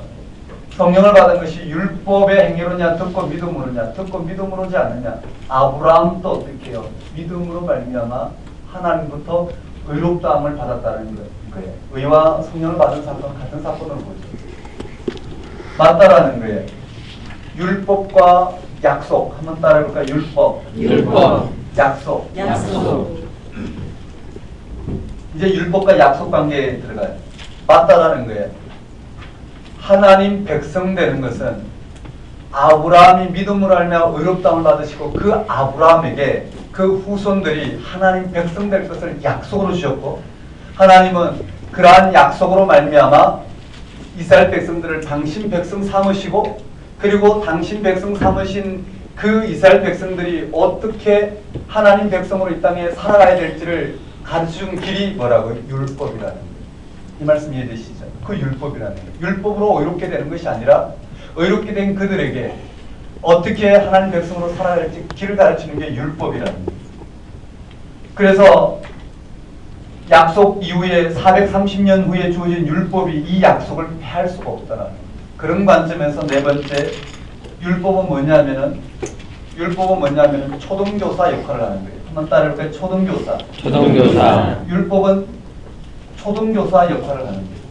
즉 하나님의 아들이 주인의 아들이 온전한 성인이 되기까지 종의 신분으로 주인 대신 어떻게 해요? 그 아들을 돌보는 역할이 초등교사예요. 그런데 아들이 성인이 되면 바로 아버지의 상속을 받기 때문에 더 이상 초등교사, 즉 이 종의 이 종의 권세 아래 있지 않다라는, 이 종에게 매이지 않고 이제는 아버지와 아들의 온전한 관계가 펼쳐진다라는 거예요. 그래서 뭐라고 설명하냐면은 다섯 번째요. 우리는 이제 종을 통해서 아버지가 말씀하신 또 아들로서의 길을 걸어가는 게 아니라 이제는 성인으로서 뭘 언급하냐면은 아빠 아버지를 외치기만 합니다. 한번 따라올까? 아빠 아버지. 맞아요. 우리가 아들로서의 상속권은 이미 그리스도가 오셨기 때문에요. 더 이상 초등교사 아래 있지 않냐. 우리는 이미 하나님 자녀가 되었다는, 우리는 하나님 자녀로서 이미 어떻게 해요? 우리에게 전혀 다른 이 생명, 예수를 통해 합된 이 하나님의 의가 주어졌기 때문에 우리는 그냥 아빠 아버지를 외치면 되는 거예요. 한번 따라올까? 아빠 아버지. 여기까지 설명하고 바울은 감정에 복받쳐서 이 갈라디아 교회가 율법을 받아들임으로 말미암아 그들이 다시 종의 자리에 내려가서, 다시 초등교사, 즉 이미 성인이 되었던 이 갈라디아 사람들, 이미 성인이 된 갈라디아 사람들이 다시 어떻게 해요? 율법 아래에서 자신의 문제를 하나님 앞에 해결하려고 있는 이 갈라디아 교회 사람들에게 지금 아빠 아버지라 외치면 되는 이 복음의 능력을 설명하고는 이 갈라디아 교회가 율법 아래에서 자신의 문제를 해결하려고 있는 이들에게 감정적으로 접근하는 장면이 나와요. 그게 뭐냐면요, 4장인데 4장 1절에 내가 또 말하노니 유업을 이을 자가 모든 것의 주인이나 어렸을 동안에는 종과 다름이 없어서 그 아버지가 정한 데까지 후견인과 청지기 아래 있나. 이 말도 뭘까요? 그 당시에 그와 같은 문화를 통해서, 그와 같은 삶을 통해서 복음과 율법의 관계를 담아내고 있죠. 3절 이와 같이 우리도 어렸을 때 이 세상의 초등학문 아래에 있어서 종노릇하였더니 종이 언급되어 있어요. 4절 5절에 때가 참에 하나님이 그 아들을 보내사 여자에게 나게 하시고 율법 아래 나게 하신 것은 율법 아래 있는 자들을 속량하시고 우리로 아들의 명분을 얻게 하려 하십니다. 너희가 아들이므로 하나님이 그 아들의 영을 우리 마음 가운데 보내사 아빠 아버지라 부르게 하셨느니라. 그러므로 네가 이후에는 종이 아니요 아들이니 아들이면 하나님으로 말미암아 유업을 받을 자. 이미 우리에게 뭐가 주어졌다고요? 유업이 주어졌어요. 이미 상속이 주어졌다고. 8절에 그러나 너희가 그때에는 하나님을 알지 못하여, 이게 이제 중요한데요. 이게 갈라디아 교회가 좀 잘 보셔야 돼요. 바울이요 갈라디아 교회 이렇게 편지를 써냈지만 결국은 갈라디아 교회는 여기 말씀을 읽어보면 이 율법 교사들의 가르침에 넘어갔다는 걸 알고 있어요. 그리고 바울을 배척했다라는 것을 어느 정도 눈치를 챌 수가 있어요. 실제 문헌에도 그렇게 이야기되는 경우도 있고요. 거기에 여기에 종이 아니라 아들이라고 그랬어요. 한번 따라할까요? 종이 아니라 아들이라. 오늘 우리는 종이 아니라 아들이라는 거예요. 그런데 8절에 뭐냐면요. 지금 갈라디아 교회 어떻게 했는지 설명하고 있어요. 그러나 너희가 그때에는 하나님을 알지 못하여 본질상 하나님이 아닌 자들에게 종로를 하였더니, 그때가 언제일까요? 예수를 믿기 이전이에요. 맞죠? 예수를 믿기 이전에 그들은 어떻게 해요? 하나님이 아닌 자들에게 종로를 했어요. 그 말은 하나님은 생명의 차원으로 보고 의롭다 하시니까 하나님의 의의 차원에서 보면 어떻게 해요? 오늘 우리에게 생명의 차원이 아닌 이 땅의 삶에 우리 매여서 그것을 생명이라 생각하고 살아가는 삶을 말하겠죠. 즉 여때 한번 따를까요? 그때. 지금은 어떤 때인가요? 종이 아니라 아들이 되었는데, 다시 종로를 하고 있는 그들에게, 이들이 예수를 믿기 이전에 종로를 했던 걸 들어서 너희들은 예수를 믿었는데도 또다시 예수를 믿기 이전에 종로를 하던 그때로 돌아가느냐라는 걸, 돌아간 것을 꾸짖는 거예요. 그때에 하나님을 알지 못하여 본질상 하나님이 아닌 자들에게 종로로 타였더니, 즉 그때의 종로로 됐어요. 하나님이 아닌 자에게, 한번 따를까? 하나님이 아닌 자들에게. 맞아요. 하나님이 아닌 자들에게 그들이 종로로 됐다라는 거예요. 근데 이제는 이라고 돼 있어요. 한번 따를까? 이제는. 지금은 또 어떻게 하고 있느냐면, 너희가 하나님을 알 뿐 아니라 더욱이 하나님이 아신 바 되었거늘 어찌하여 다시 악하고 천박한 초등학문으로 들어가서 다시 그들에게 종로로 타려 하느냐. 한번 따를까? 천박한 초등학문. 이게 뭘까요? 율법이란 말. 어떻게 해서 율법의 차원에서 다시 종로를 하고자 하느냐라는 거예요. 전혀 다른 이 생명이 그들에게 주어졌는데 왜 이 생명을, 하나님께서 허락하신 이 생명을 맛보지 못하고 율법적 차원에서 너희 문제를 해결하려고 하느냐라는 거예요. 그것으로는 어떻게 생명이 나타나지 않는다라는 거예요. 중요한 것은 생명의 능력이 거하는 거지 이 문제가 해결되는 차원이 아니라는 거예요. 이 말씀 이해되시나요? 이 문제는 이 생명의 눈을 뜸으로 말미암아 해결될 차원이지 이런 문제를 해결하는 것이 생명의 눈을 뜨는 것은 아니라는 거예요. 이 말씀 이해되시죠? 가난한 자를 돕는 것은 당연해요. 맞죠? 당연히 도와야 되겠죠. 그런데 가난한 자를 돕는다고 해서 이 생명이 오늘 우리 가운데 확인되는 건 아니라는 거예요. 이 생명이 확인되면 될수록 어떻게 우리는 그러한 삶을 살지 않을 수 없겠죠. 그런 방향으로 가겠죠. 이 말씀 이해되시나요? 바울은 가난한 자를 돕는 것이 핵심이 아니라 가난한 자를 돕는 것이 율법적 차원이 아닌 생명의 차원에서 어떻게 가난한 자를 도와야 될 것인지 이 생명을 변정하고 있단 말이죠. 자, 이제는 초등학문에 매여서 종로로 타려 하느냐, 실제로 그렇게 종로를 하고 있는 것이죠. 그들에게 이 복음을 써본 거예요. 그래서 이들이 종로를 하고 있는데 어떤 종로를 하고 있냐면 10절 11절에요. 너희가 날과 달과 절기와 해를 삼가 지키니, 이들이 날을 가려서 지키고 달을 가려서 지키고 또 절기와 해를 가려서 지켜요. 이게 오늘 우리도 있죠. 오늘 우리도 있어요. 뭘까요? 남자와 여자의 차별이 있죠. 맞나요? 우리 교회에 남자 여자 차별 없나요? 있어요. 남자를 너무 어떡해요? 차별하고 있어요. 무엇보다도 큰 차별은 보이지 않는 많은 차별이 있는데 제가 늘 들었던 부분들, 제가 교회를 이렇게 개척하면서도 처음 이렇게 되게 가장 강력하고 권면이 주어진 부분도 그거예요. 강대상이라고 그러죠. 맞죠? 강대상이 거룩하죠. 신선한가요? 저는 그거 받아들일 수가 없어요. 하나님 다 어떻게 해요? 이 땅을 새롭게 하셨다는 말이에요.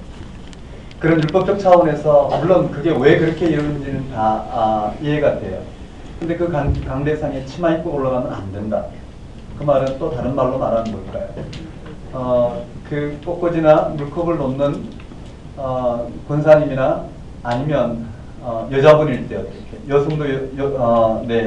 성도님일 때 뭘까요? 2사람 내지 3사람을 세워야 된다. 왜냐하면 경수를 하게 될 때, 즉 생리를 하게 될 때 부정해지기 때문에 강대상에 올라가면 말씀의 문이 막힌다. 이게 어디서 나온 걸까요? 그건 차라리 어떻게 해요? 그렇게 될 것 같으면 예수를 믿지 않고 율법으로 율법적 차원으로 돌아가는 게 아닐까 생각해요. 정말 그렇게 부정해질까요? 여러분 그럴까요? 그런 차원에서 아직도 부정하고 정결하고 이런 차원이 우리 가운데 주어졌을까요? 그게 아니라는 걸 우리는 너무나 잘 알잖아요. 그게 생리적인 현상이고 생명을 잉태하는, 그렇죠? 생명을 잉태하는 그런 생리적인 현상이 하나라는 거예요. 그게 더러울까요? 그렇지 않을 거예요. 그건 우리의 생각이겠죠. 그렇지 않을까요? 전혀 다른 차원이잖아요. 그렇죠? 율법 가운데 우리가 거한 것이 아니라 복음의 능력 가운데 거하고 있어요. 그런 것들은 하루아침에 무너져야 된다고. 교회가 어떻게 그런 것을 전통으로 이렇게 지키고 있을까? 참 어려운 문제예요. 만일에 예배를 드릴 때 머리에 수건을 쓰고 드리지 않으면 부정해져서 그 예배를 하나님께서 받지 않으신다. 여러분 맞나요? 그런데 중국에는 그런 전통 가운데 있어요. 근데 단순한 율법적 차원이고 어떤 전통적 차원이 몰라도 그것이 진리처럼 받아들이고 만일에 그것이 이행되지 않을 때는 어떻게 모든 것이 다 실패하는 것 같은, 예배가 실패하는 것 같은 이런 부분이라면 좀 문제가 있겠죠. 오늘 우리 가운데 보이지 않는, 여기에 눈을 뜨지 못해서 이게 얼마나 놀라운지 눈을 뜨지 못해서 우리는 여전히 나를 지키고 달을 지키고 절기를 지키고 해를 지키는 그 당시에 이런 혼합 종교인지 아니면 유대교의 율법을 통해서 말하고 있는 절기와 다양한 이런 율법적 정결교회를 포함한 율법적 차원을 이야기하는지 모르겠지만 오늘 우리에게도 이런 흔적들이 너무나 많이 남아있어요. 유교적 상상이 남아있고요. 맞죠? 오늘 우리가 금기시하는 이런 금기시한 것이 교묘하게 어떻게 해요? 기독교의 복음의 차원에서 하나님 앞에 좀 더 이렇게 의롭게 하기 위해서 가져온 자기의 이러한 방편들이 너무나 많다라는 그런 걸 새롭게 해야 될 부분이지 않을까요? 좀 동의하시나요? 네. 저는 그 부분은 절대 이해할 수 없는 부분 중에 하나였어요. 여성이 부정해진다. 그쵸? 과연 그럴까? 그렇지 않을 거예요. 부정과 정결의 문제는 예수 그리스도를 통해서 전혀 새로운 차원으로 오늘 가운데 주어진 문제로 여전히 율법적 차원이 있다면 이건 슬픈 일이라 생각할 거예요. 자, 한번 따라해볼까요? 그때. 이제는. 그러면서 이들이 이와 같이요 이야기하면서 지금 갈라디아 교회가 넘어갔겠죠. 너희는 날과 달과 절교 해를 삼가 지키니 내가 너희를 위하여 수고한 것이 헛될까 두려워하노라. 지금 헛되고 있다는 말이겠죠. 그리고 13절에 내가 처음에 육체의 약함으로 말미암아 너희에게 복음 전한 것을 너희가 아는 바. 육체의 약함으로 말미암아 두 가지 뜻이겠죠. 복음을 전할 때 이미 육체가 약해져 있다든지요. 그 말은 바울의 적대자들이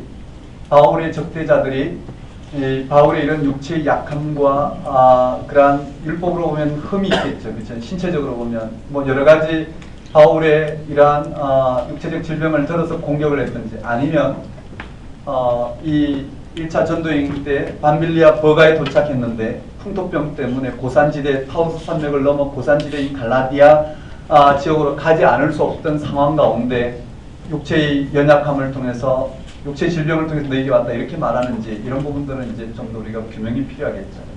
좀 빠르게 지나갈게요. 자 14절에 너희를 시험하는 것이 내 육체에 있을 때 이것을 너희가 업신여기도 아니하고 너희를 시험하는 것이 내 육체에 있다는 바울이 지금 질병 가운데 있고 그게 낫지 않은 이런 모습들을 이 율법주의자들이 끊임없이 어떻게 해요? 공격했던 것 같아요. 바울의 신체적 약점을 공격했겠죠. 이것을 너희가 업신여기도 아니하며 버리지도 아니하고 오직 나를 하나님의 천사와 같이 그리스도 예수와 같이 영접하였도다. 한번 따라해 볼까요? 바울의 육체적 질병. 그들이 공격하는 하나의 내용이었지 않을까. 육체 질병에도 불구하고 그들은 천사와 같이 바울을 받았다라는 거예요. 너희의 복이 지금 어디 있느냐? 내가 너희에게 증언하노니 너희가 할 수만 있었다라면 너희 눈이라도 나 빼어 나에게 주었습니다. 바울이 뭘 이야기할까요? 이런 감정적인 걸 통해서 그들은 이 복음이 무엇인 줄 알았을 때 그들이 주장하는 이런 율법적 차원이 다 해결되었다는 말이에요. 이 말 이해되시죠? 이런 게 해결되었는데, 이런 걸 해결했는데 다시 이것을 버리고 율법을 받아들이니 지금 바울의 그런 모습들이 걸림이 되더라. 이게 참 아이러니예요. 좋은 일에 대하여 17절에 그들이 너희에 대하여 열심 내는 것은 좋은 뜻이 아니 오직 너희를 이간시켜 너희로 그들에게 대하여 열심을 내게 하려 함이라. 좋은 일에 대하여 열심으로 사모함을 받은 내가 너희를 대하여서 뿐 아니라 언제든지 좋은 일이라. 나의 자녀들아 너희 속에 그리스도의 형상을 이루기까지 다시 너희를 위하여 해산하는 수고를 하는 한번 따를까 그리스도의 형상. 그리스도의 형상. 이것을 다시 복음을 쓰는 것은 바로 그리스도의 형상이에요. 한번 따를까 그리스도의 형상. 그리스도의 형상. 뭐가 그리스도의 형상일까요? 그가 죽은 자 가운데서 살아나신 것만 우리에게 준 이 생명의 차원이 그리스도의 형상이 계시죠. 그가 이루신 복음의 능력에 가하는 이것을 위해서요. 내가 이제라도 너희와 함께해서 내 은성을 높이려 하는 너희에 대하여 의혹이 있습니다. 의혹이 있다라는 건 그들이 이미 어떻게 복음에서 율법으로 넘어갔다라는 이런 문제가 조금복되어 있어요. 그리고 여섯 번째예요. 한번 따라해 볼까요? 사라와 하갈의 비유. 사라와 하갈의 비유. 여기에 사라와 마지막 비유예요. 사라와 하갈의 비유를 통해서 오늘 우리는 하갈의 자녀가 아니라 누구의 자녀라고요? 사라의 자녀라는. 이거는 순전히 비유예요. 가져왔어요. 오늘 우리는 하갈을 통해서 태어난 이스마엘이 아니라 하나님의 약속의 자녀인 사라를 통한 이삭이라는 거예요. 이 말씀 이해되시죠? 그걸 이야기하면서 29절에요. 그러나 그때 육체에 따라 난 자가 성령을 따라 난 자를 박해하는 것 같이 이제도 그러하도다. 맞죠? 그러나 성령이 무엇을 말하느냐? 여종과 그 아들을 내쫓으라. 여종의 아들이 자유 있는 여자의 아들과 더불어 유업을 얻지 못하리라 하였으니 그런즉 형제들아 우리는 여종의 자녀가 아니라 자유 있는 여자의 자녀라. 한마디로 말하면 핵심이 뭘까요? 우리 율법으로 말미암아 난 자녀가 아니고 어떻게 하나님의 약속으로 말미암아 믿음으로 주어진 하나님의 자녀라는 거예요. 한번 따라볼까요? 사라와 하갈. 자, 이걸 전제로 하고 그 다음에 어떻게 5장부터는 이 문제를 해결해 가고 있어요. 이 율법적 차원을 율법의 문제를 해결하는 게 아니라 복음의 능력으로 이걸 성령론적 윤리라고 해요. 즉 이 생명의 차원에서 이 땅의 문제를 어떻게 해결하는지를 초점 맞추고 있어요. 초점 뭘까요? 문제 해결의 초점이 아니라 생명 가운데 가는 게 초점이에요. 이들은 어떻게 해요? 문제 해결에 초점 맞췄다가 이 생명을 잃어버렸는데 맞죠? 이 생명을 잃어버렸는데 지금 생명의 차원에서 이 문제를 해결하고 있어요. 그래서 첫 번째 뭐라고 이야기하고 있느냐면 한번 따라해 볼까요? 다시는 종의 멍에를 매지 말라. 첫 번째 다시는 종의 멍에를 매지 말라 이야기하고 있어요. 자, 이제 권면 내용이 들어가는데요. 이 5장부터 6장까지는 권면 내용이에요. 첫 번째 권면의 첫 번째가 뭐냐면요. 한번 따라볼까요? 다시는 종의 멍에를 매지 말라. 다시는 종의 멍에를 매지 말라라는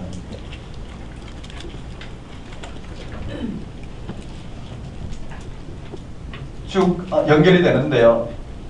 1절에 그리스도께서 우리를 자유롭게 하려고 자유를 주셨으니 그러므로 굳건하게 서서 다시는 종의 멍에를 매지 말라. 자유가 뭘까요? 그냥 자유가 아닐 거예요. 여기가 바로 자유란 말이에요. 여기서 자유를 가지고 이야기하지만 이 자유는 오늘 우리의 정치적인 아니면 경제적인 이런 율법적 차원의 자유가 아닌 이 자유가 담아내고 있는 건 생명의 차원이랍니다. 이 말 이해되시죠? 근원적인 생명을 얻는 이 생명을 얻는 것이 자유잖아요. 생명이 생명을 얻는 것이 자유일 것이에요. 그 자유를 주셨으니 다시는 뭐라고요? 종의 멍에를 매지 말라. 2절에 보라 나 바울은 너희에게 말하노니 너희가 만일 할례를 받으면 그리스도께서 너희에게 아무 유익이 없느니라. 내가 할례를 받은 각 사람에게 다시 증언하노니 그는 율법 전체를 행할 의무를 가진 자라. 율법 안에서 의롭다함을 얻으려 하는 너희는 그리스도에게서 끊어지고 은혜에서 떨어진 자로다. 우리가 성령으로 믿음을 따라 의의 소망을 기다리노니 예수 그리스도 안에서는 할례나 무할례나 효력이 없을 때 사랑으로서 역사하는 믿음뿐이니라. 유명한 구절들이 나오죠. 이 말들을 여기다 적용시키면 너무나 잘 이해되실 거예요.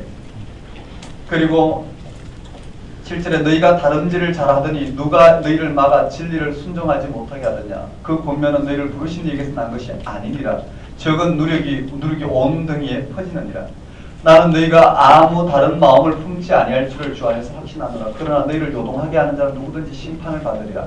형제들아, 내가 지금까지 할례를 전한다면 어찌하여 지금까지 박해를 받으리요. 그리하였으면 십자가의 걸림돌이 제거되었으리니 너희를 의지롭게 하는 자들은 스스로 배워버리기를 원하노라. 자, 한번 따라볼게요. 다시는 종의 멍에를 매지 말라. 그럼 어떻게 이 문제를 해결해야 될까요? 어떻게 이 문제를 해결했냐면 한번 따라볼까요? 사랑으로 서로 종로로 타라.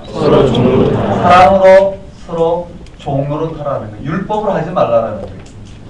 이게 핵심이에요. 이것이 성령론적 분리라고 해요. 한번 따를게요. 사랑으로 서로 종로로 타라. 저 차원을 우리가 길게 설명해야 되지만 여기 그냥 간단하게 볼게요. 이 율법의 이 땅에 벌어지고 있는 이런 문제를 율법적 차원으로 해결하지 말고 다시는 종의 멍에를 내지 말라. 그런 것으로 우리의 생명이 새로워지지 않는다는 거예요. 그게 해결되든 해결되지 않든 그런 것으로 새로워지지 않는다는 거예요. 전혀 다른 사랑은 이 차원이죠.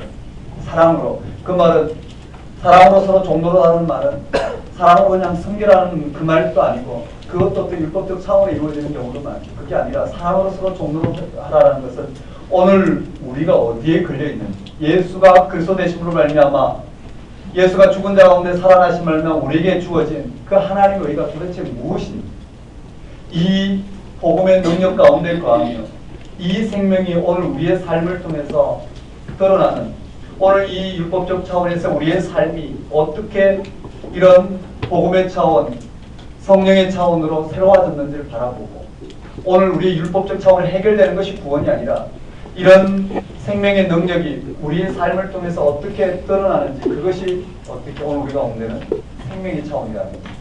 그것이 오늘 우리 가운데는 어떻게 해요? 구원이라는 거죠. 그것이 우리의 삶의 능력이라는 거죠. 이런 문제는 하나님 나라와 의의가 무엇인지 이런 부분과 연결되겠죠. 간단하게 볼게요. 한번 따라볼게요. 다시는 종의 멍에를 내지 말라. 사랑으로 서로 종로를 타라. 핵심이 무엇이냐면 바울이 무엇을 경험했거든요. 이게 문자적으로 받아서 사랑, 그래 오늘 우리는 사랑으로 서로 섬겨야 된다. 이런 차원으로는 어떻게 해요? 우리가 복음의 능력, 이런 성령에 붙들리기는 힘들 것이에요. 우리는 율법적 차원에 있으면서 성령의 능력에 붙들리기는 힘들어요. 십자가의 죽음을 경험하지 않으면 생명을 경험할 수 없고, 생명을 경험한 사람은 이 율법에 머물 수가 없다라는 이 말씀이 복음의 핵심인데요. 이게 뭘 가리키는지는 이제 각자 들여다봐야 되겠죠. 한번 따르게 다시는 종의 멍에를 매지 말라. 사랑으로 서로 종로로 타라. 그것이 무엇인지를 풀어놨어요. 한번 따라볼까요? 성령을 쫓아 행하라. 이게 문제를 이렇게 풀어놨단 말이에요. 한번 따라볼까요? 성령을 쫓아 행하라. 성령을 따라 행하라. 그게 16절이에요. 내가 너에게 이르노니 너희는 성령을 따라 행하라. 그리하면 육체의 욕심을 이루지 아니하리라. 한번 따라볼까요? 성령을 따라 행하라. 성령을 따라 행하라. 우리는 이걸 문자적인 차원에서 그저 생각하면 안 돼. 왜 이렇게 말했을까? 이런 말로 뭘 지금 설명하고 있을까?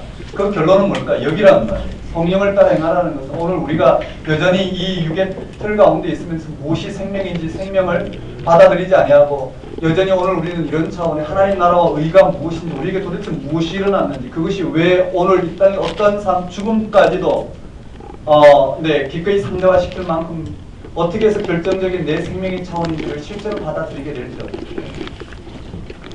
성령을 따라 행하는 삶이 가능합니다. 그래서 복음은 들으면서 난다고요. 끊임없는 어떻게 해요? 이 생명의 차원이 우리 가운데 확인이 돼야 돼요. 하나님의 의와 사람의 의의 차이가 뭔지, 하나님의 의와 사람의 의, 로마서의 10장에 보면 이렇게 되어 있어요. 누구든지, 맞죠? 주의 이름을 부르는 자는 구원을 받는다. 누구든지라고 했다. 즉 자기 의는 뭘까요? 예수를 믿으면 믿을수록, 맞죠? 자기 의에 거하는 사람은 늘 판단이 온단 말이에요. 저러고도 예수를 믿어, 저러고도 어떻게 저럴까? 끊임없는 이런 생각이 들지만, 맞죠? 하나님의 의는 그렇지 않더라고요.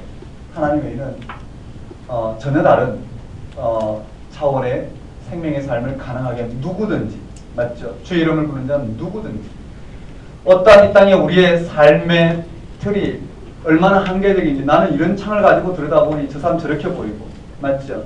저런 창을 가지다 보니 저렇게 보이지.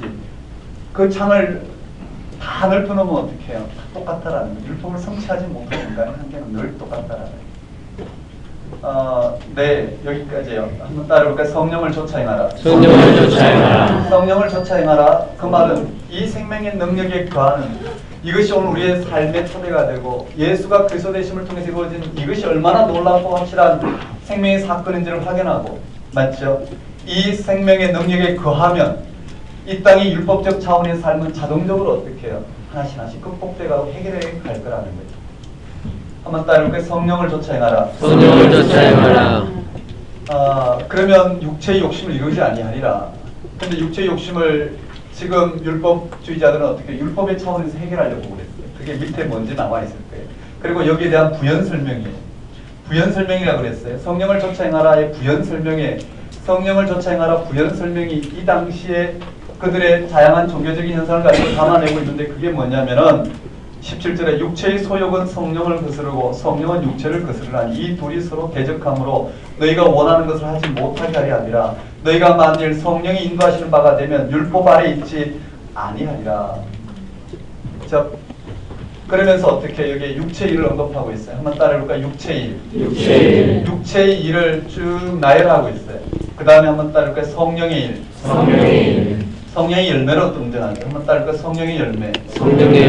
육체의 일과 성령의 열매, 이 차원은 특별히 어떻게 해요? 우리 기독교만이 일어나는 그런 일들이 아닌 그 당시에 모든 종교 또는 삶의 차원이죠. 이 내용을 가지고 이 세계를 담아내고 있다고 했어요. 거기도 성령의 9가지 열매가 마찬가지예요. 성령의 9가지 열매가 이 성령이 거함으로 말미암아 거함으로 드러나는 현상이기가 아니면 반대로 말하면 이 땅에 그런 차원의 여러 가지 삶이 있는데 그런 삶이 궁극적으로 어떻게 가리킨 세계가 무엇인지를 담아내고 있다는 거예요. 그게 보시면 한번 따라볼까요? 사희화, 오자양충, 사희화, 오자양충, 온절 이렇게 되어 있어요. 사랑이 그 당시도 있었겠죠. 희락도 있었겠죠. 화평도 있었겠죠. 오래 참음도 있었겠죠. 자비도 있었겠죠. 양선, 충성, 온유, 절제 다 있었겠죠. 맞나요? 이런 부분을 가지고 뭘 담아내고 있냐면 생명의 차원을 담아내고 있다. 이게 이루어진다고 해서 이것이 이루어진다고 해서 오늘 우리가 성령을 따라 행한다면 그렇지 않을 거란 말이에요. 또 저걸 다 이룰 수도 없을 테고요. 성령을 따라 행하는 사람들은 어떻게 해요? 이런 방식으로 그의 삶을 담아낼 것이다. 이렇게 들려주고 있겠죠. 제가 이렇게 말씀드리는 것은 우리 여기에 초점을 맞춰지는 게 아니라 이 앞의 내용을 토대로 이 지금 고면 사항이 들어가기 때문에 성령을 따라 행하는 것이 무엇인지를 이 앞의 내용, 율법과 복음의 차원을 가지고 이 문제를 해석해야 된다. 그냥 성령을 따라 행하라 이것을 주술적으로 우리 받아들이면 좀 곤란해요.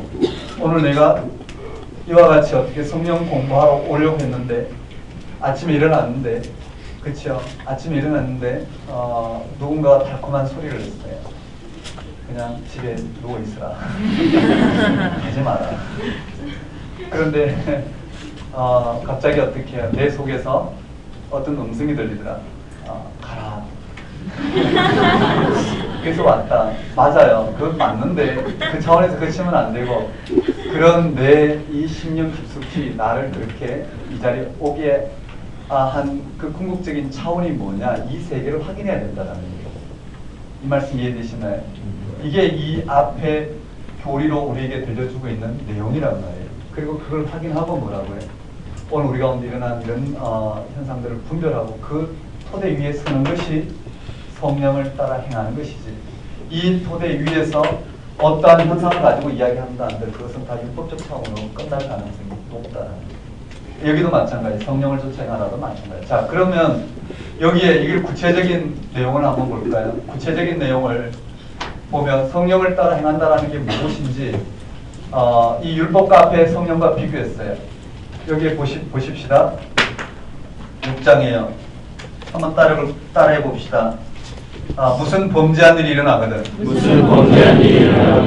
여기 첫 번째 무슨 범죄한 일이 일어나면 어떻게 해요? 율법 차원에서는 어떻게 하나요? 오늘 우리는 어떻게 되나요? 교회에서 누가 무슨 범죄한 일이 일어나면, 범죄는 아니지만요, 머리에 빨간 물로 들고 오면 어떻게 되나요? 저러고도 예배 드리나. 그렇죠? 맞지 않나요? 11조를 안 하면 어떻게 되나요? 어떻게 이렇게 11조도 안 하고 장로가 되려거나 11조 안 하고 장로 된 사람은 한 사람도 없겠죠. 한국교회에. 그렇지 않을까요? 이 장로 명단에 올라갈 때 몇 년 동안 어떻게 11조에 명단들이 다 파기돼서 그러겠죠. 뭐 그런 게 최소한의 관문이라 할 수 있겠지만요. 한번 따라해볼까요? 무슨 범죄한 일이 있거든. 무슨 범죄한 일이 있거든. 율법으로 잣대를 정하지 말란 말. 무슨 범죄한 일이 있거든. 율법을 가지고 판단하지 말고 이 성령을 쫓아 행하라는 것이 무엇인지를 지금 설명하고 있어요. 그게 뭐라고 되어 있느냐면 신령한 너희는이라고 되어 있어요. 한번 따라해볼까? 신령한 너희는 신령한 너희는 온유한 심령으로 온유한 심령으로 신령한 너희는 온유한 심령이라고 그랬어요.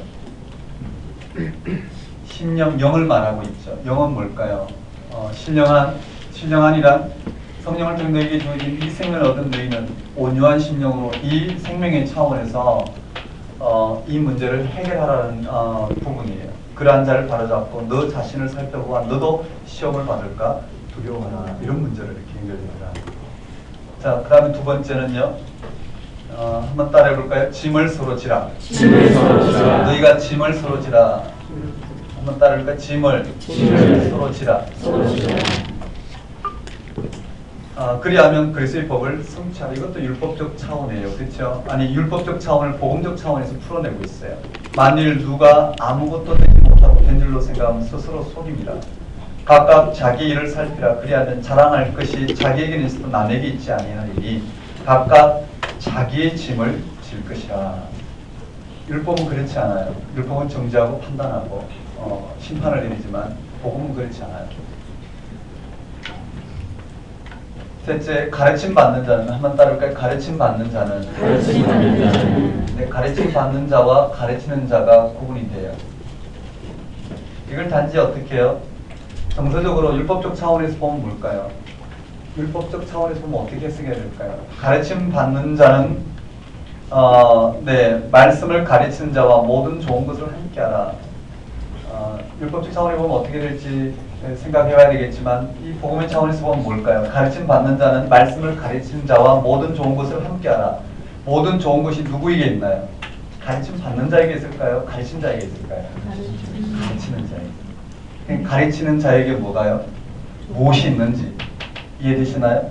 가르친 자에게 무엇이 있는지 또는 가르침 받는 자에게 또 무엇이 있는지 이 생명의 차원을 생각하고 가르침 받는 자나 가르친 자는 가르침 받는 자와 가르친 자에게 무엇이 있는지를 확인하고 그것을 함께하라는 말씀으로 들려지겠죠. 그 다음에 네 번째는 스스로 속이지 말라라는 거예요. 한번 따를까요? 스스로 속이지 말라. 스스로 속이지 말라. 맞아요. 이것이 율법적 차원에서 행하면 율법적 차원으로 결론이 날 거고요. 똑같죠, 그렇죠? 오늘 우리가 교회 공동체 어떤 문제를 판단할 때 이게 율법적 차원인지 복음의 차원인지 그 권면이 정말 사랑에서 나오는 건지 아니면 자기 의의 관점에서 나오는지 모를 거예요. 그렇지만 그 결과는 확연하게 달라질 거라는 거예요. 스스로 속이지 말라. 하나님은 만홀히 여기심을 받지 아니하시니 사람이 무엇으로 심든지 그대로 거두리라. 그러면서 8절에 자기 육체를 위하여 심는 자는 육체로부터 썩어질 것을 거두고 성령을 위하여 심는 자는 성령으로부터 영생을 거두리라. 이게 확실하겠죠. 공동체에 무엇을 판단함으로 말미암아 정죄하고자 하는 것이 자기 의로 말미암은 것인지 아니면 이 생명의 능력이 드러나는 그러한 생명의 토대에 둔 삶의 결과인지는 그에게 그와 같은 부분으로 나중에 일어날 것이라는. 그 다음에 다섯 번째요. 한번 따라볼까요? 선을 행하되. 선을 행하되. 여기 선을 행하되 낙심하지 말지니 피곤하지 아니하면 때가 이르면 거두리라. 선을 행하다는 게 뭘까요? 율법적 차원은 금방 눈에 보여요. 정말 그런 것 같아요. 율법은 딱 법을 정해놓고 어떻게 딱딱 가지치기를 하면 그 법 안에 들어온 사람만 계속 가요. 근데 이 성령의 차원은 그렇지 않단 말이에요. 정말 이 토대를 열어둔다는 것은 쉽지 않은 것 같아요. 그런 공동체는 굉장히 어떻게 해요? 힘들 수도 있겠죠. 어떻게 보면요. 근데 선을 행하되 낙심하지 말라고 그랬어요. 때가 되면 거두리라. 그러므로 우리는 믿기 있는 대로 모든 이에게 착한 일을 하되 더욱 믿음의 가정에게 행할지라. 한번 따라볼까요? 믿음의 가정. 믿음의 가정. 맞아요. 믿음의 가정에게 행할지라 이렇게 되어 있어요. 자, 여기까지요. 한번 따라볼까요? 다시는 종의 멍에를 매지 말라. 다시는 종의 사랑으로 멍에를 종노릇하라. 사랑으로 서로 종노릇하라. 제가 성령 공부의 핵심은 뭐라고요? 앞에서부터 뭘 말했는지를 가지고 들어와야 돼요. 근데 이 차원을 빼버리고 이 교리적 차원만 가지고 강조하면 어떻게 될까요? 이건 율법적 차원에 떨어질 가능성이 상당히 높아요. 또 성령을 따라 행하라. 이게 뭔지 이 앞에서부터 와야지 가능하겠죠. 그리고 여기 예를 든 것은 이 성령을 따라 행하는 것이 무엇인지 그 당시의 다양한 삶의 방식을 그 평형을 깨고 이 세계를 가져와서 행하라는 거죠. 이게 모범 답안이 아니라는 거예요. 이 성령을 따라 행하라. 이 세계가 무엇인지 조명했을 때 예를 들어서 이와 같은 부분을 설명한 거지. 이것이 해답은 아니라는 거예요. 이 말씀 이해되시나요? 하나님 말씀이 무엇이냐 했을 때 문자적으로 이것이 가리키는 이 자체가 가리키는 꼭지점이 아니라 이것은 가리키는 어떻게 손가락이라는 거예요. 이것이 이루어지기까지 우리에게 무엇이 필요한지 그 생명의 사건을 들여다보는 것이 핵심이라는 거예요. 이 말씀 이해되시죠? 예를 들어서 여기에 여자는 교회에서 잠잠하라. 너희는 입맞춤으로 서로 무난하라. 이런 말이 들어왔다고 했을 때 여자는 교회에서 잠잠하라는 말씀이 왜 나왔는지 맞죠? 그것이 가리키는 그 세계가 중요하지 잠잠하는 것이 중요한 게 아니라는 거예요. 또 서로 입맞춤으로 무난하다는 것이 무난하는 자체가 중요한 게 아니라 중요할 수도 있겠죠. 중요한 게 아니라 그것이 가리키고 있는 근본적인 세계가 뭔지 그것이 중요하다. 자, 그리고 마지막에 다시 결론인데 여기 인사 말씀처럼요. 마지막에 이 결론이 여기 다시 한번 언급해요. 한번 따라볼까요? 큰 글자. 큰 글자. 큰 글자로 바울이 특별히 어떻게 강조하고 있죠. 포인트 10이면 한 14 정도로 글씨를 쓰고 있어요. 무릇 육체의 모양을 내려하는 자들이 억지로 너에게 할례를 받게 하면 그들이 그리스도의 십자가로 말미암아 박해를 면하려 할 뿐이라. 한번 따라해볼까요? 할례 받은 그들이라도. 할례 받은 그들이라도. 할례자가 나와요. 뭘 이야기하고 있냐면 할례 또는 율법. 할례자들은 뭘까? 율법을 지켜야 된다는 거예요.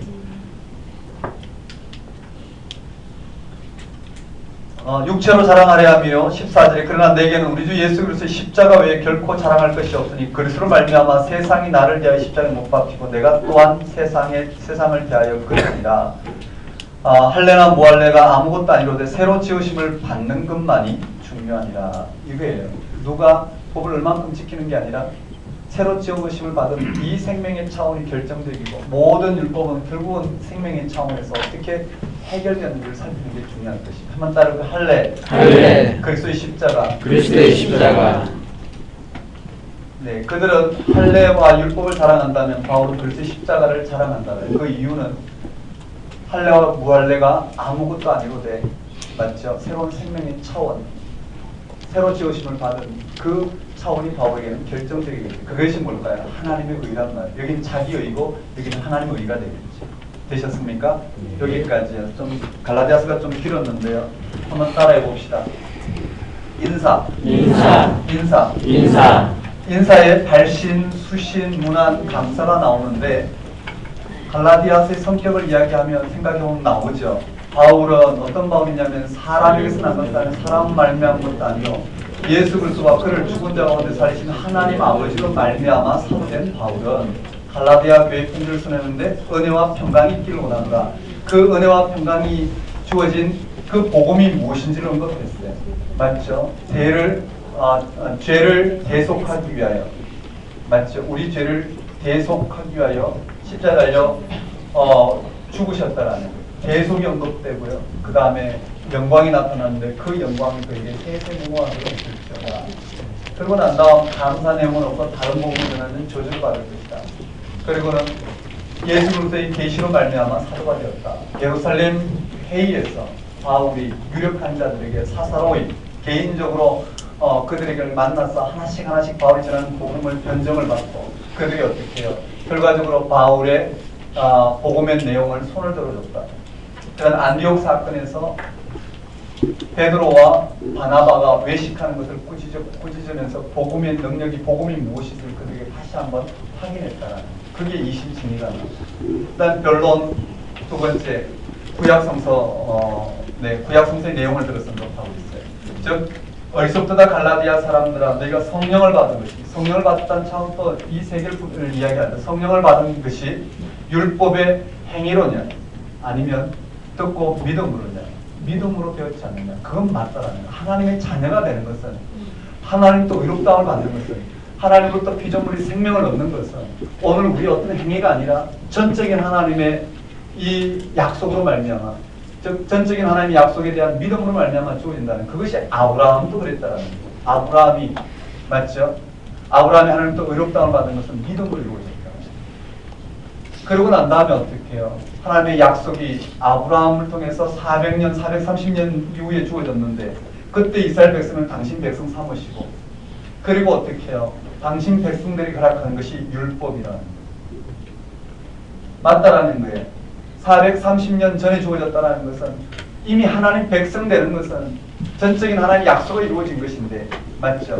하나님의 약속을 하나님 백성 되고 그 백성이 주어진 백성으로 살아가도록 그 길이 주어졌다는, 그것이 율법인데, 율법이 하나님 백성 된 그 약속을 어떻게 폐하거나 폐할 수가 없다라는 거예요. 그 율법은 오늘 우리가 온전한 하나님의 약속이 나타나기까지, 즉 온전한 하나님의 자녀로서 하나님 통치가 나타나기까지, 즉 그리스도를 통해서 오늘 우리가 하나님의 아들이 되기까지 우리를 어떻게 해요? 하나님께 인도하는 몽학선생, 즉 초등교사에 불과했다는. 그런데 지금은 뭐라고요? 그 하나님 아들, 즉 그리스도가 나타나서 오늘 우리에게, 맞죠? 전혀 다른 하나님 자녀가 되는 생명을 허락하셨다는 거예요. 그게 초등교사로 보면 우리는 뭘까요? 성인이 되었다는 거예요. 그래서 우리는 아빠, 아버지가 외치기만 하는 거예요. 종이 아니라 아들이라는 거예요. 그런데 그들은 이제는 뭘까요? 지금도 어떻게 초등학문 아래에서 종로를 하고 있는데, 그것은 마치 그때 여전히 어떻게 하나님 아닌 것들을, 아닌 자들에게 종로를 하듯이 지금도 어떻게 해요? 율법에 종로를 하고 있는 이들을 꼬집고, 그리고 바울이 이들에게 어떻게 복음을 전했는지, 그들이 어떻게 복음을 받았는지. 그런데 지금은 어떻게 해요? 복음의 능력이 거하지 않고 율법 가운데 거하니 바울의 이 사도적인 문제를 어떻게 해요? 어떻게 문제를 삼는지, 바울의 복음을 어떻게 문제를 삼는지, 여기에 대한 비난하는 이들을 향하여 다시 한번 어떻게 해요? 이 복음의 능력 가운데 거하도록 초청하고 있어요. 정말 그런 것 같아요. 우리가 이 눈을 가지면 이 세계는 그저 우리가 받고 이 생명을 드러내야 될, 맞죠? 이 생명을 드러내야 될 우리의 정말 중요한 삶의 자리가 되는데, 이 생명을 잃어버리면 어떻게 서로 정죄하고 다투고 정말로 우리 힘겨운 이 땅의 삶의 자리가 됩니다. 바울은 지금 그걸 감정에 흡수했어요. 그러면서 결론은요, 사라와 하가를 통해서 우리는 약속의 자녀, 사라를 통해서 태어난 약속의 자녀지, 율법의 자녀 하가를 통해서 태어난 율법의 자녀가 아니라는 거예요. 우리는 사라를 통해서 태어난 약속의 자녀처럼 하나님부터 어떻게 약속으로 유혹을 받은 하나님 자녀라는 거예요. 여기까지 설명했어요. 그러고 난 다음에는 한번 따라해볼까요? 다시는 종의 멍에를 내지 말라. 다시는 종의 멍에를 내지 말라. 사람으로 서로 종로로 타라. 사람으로 서로 성령을 따라 행하라. 성령을 따라 행하라. 육체의 일, 육체의 일, 성령의 열매. 성령의 열매. 이것도 하나의 예예요. 그 다음에 이 나머지 6가지도 예이고, 마지막에 한번 따라해볼까요? 큰 글자로 할례와 율법, 그리스도의 십자가. 바울은 할례와 율법을 통해서 무엇을 이루고자 하는 그런 자랑이 아니라 예수 그리스도의 십자가의 죽음을 통해서 바울은 이미 이 세상에서 못 박혔다는, 그리고 그에게 주어진 전혀 다른 생명을 자랑한다고 해요. 여기까지 좀 길어서 죄송한데요. 갈라디아서 이렇게 끝내고 에필골 쭉 진로 나가도록 하겠습니다. 10분 쉬었다 나가겠습니다.